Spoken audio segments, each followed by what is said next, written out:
Hujan disertai angin kencang yang terjadi pada Kamis dini hari ini membuat pohon kapuk yang berusia ratusan tahun roboh dan membuat 2 rumah rusak serta 3 korban dilaporkan mengalami luka-luka. Kalau korban luka ada 2 ibu dan anak.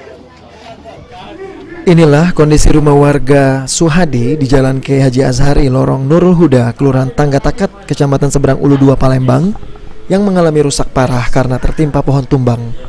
Selain rumah Suhadi, pohon kapuk yang berusia ratusan tahun tersebut juga menimpa rumah milik John Kennedy, di mana 3 orang yakni anak, menantu, dan cucunya mengalami luka.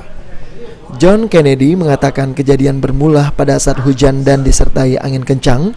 Dirinya mengira suara dentuman merupakan suara petir, namun ternyata tak berselang lama menantunya berteriak meminta tolong saat dilihat wajahnya sudah dipenuhi darah. John menambahkan setelah itu menantu dan cucunya langsung dibawa ke rumah sakit pelabuhan untuk dilakukan perawatan lebih lanjut. Semalam tuh? Ya semalam tuh ada karena hujan itulah kan.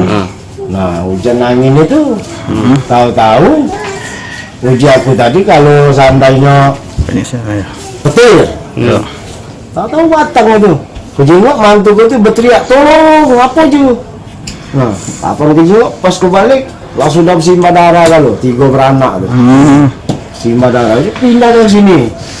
Sampai ke pindah dari sini ku cari di mana lukanya tuh kan ini penuhnya darah kalau nih. Lakinya di belakang ini kan ya. Nah pas-pas sini sama Pak RT-nya lah ngantar. Selain itu di tempat terpisah, Suhadi mengatakan bersyukur keluarganya tidak ada yang mengalami luka-luka akibat tumbangnya pohon tersebut. Namun karena pohon ini rumahnya harus rusak parah dan dirinya bersama keluarga terpaksa mengontrak. Kita belum tidur. Iya, hujan deras sama angin itu jam 2. Di rumah ada berapa orang kita, Pak? Ada 4. Si mertua aku lah juga kan. Ini ada 2 rumah ya kan? Iya, 2 rumah ya. Untuk sementara tempat tinggal kita siapa? Kontrak juga ada yang Kontrak ya. Para korban pohon roboh berharap pemerintah setempat membantu mereka, baik memperbaiki rumahnya dan membantu hal lain. Heru Wahyudi, PAL TV.